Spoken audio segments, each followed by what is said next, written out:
ভাষা শিক্ষণের নীতি, principles of language teaching. ভাষা শিক্ষণের ক্ষেত্রে নীতি শব্দটির অর্থ, ভাষা শিক্ষণ বা যে কোনো শিক্ষণের ক্ষেত্রে নীতি শব্দটির অর্থ বুঝে নেওয়া দরকার।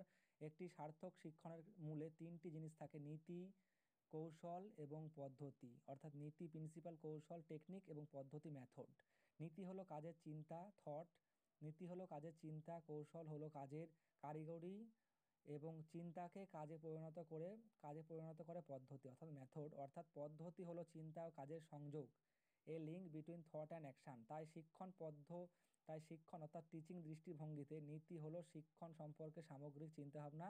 এই কারণে ভাষা শিক্ষণের ক্ষেত্রে একজন শিক্ষক ভাববেন ভাষা কি, ভাষার উদ্দেশ্যই বা কি, ভাষা ও সংস্কৃতির মধ্যে সম্পর্ক কোথায়, তিনি যাদের শেখাবেন তারা কারা, শিক্ষক হিসেবে তার কাজ কি, শিক্ষার্থীদের সাহায্য করার জন্য তিনি কি করবেন ইত্যাদি। সুতরাং ভাষা শিক্ষণ শুরু করার আগে একজন শিক্ষকের সামগ্রিক চিন্তা ভাবনাই হলো ভাষা শিক্ষণের নীতি। এ প্রসঙ্গে একটি কথা বলা যায় যে ভাষা শিক্ষণের ক্ষেত্রে একটি নীতি থাকা প্রয়োজন।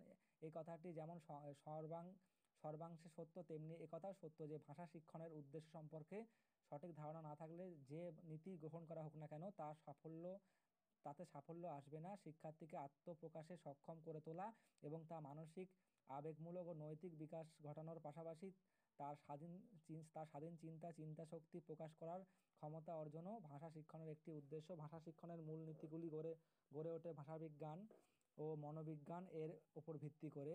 ভাষা শিক্ষণের মূল নীতিগুলি গড়ে ওঠে ভাষাবিজ্ঞান এবং মনোবিজ্ঞান এর উপর ভিত্তি করে।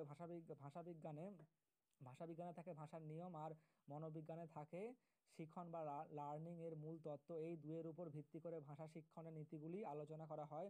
ভাষা শিক্ষণের নীতি: শিক্ষার্থী এক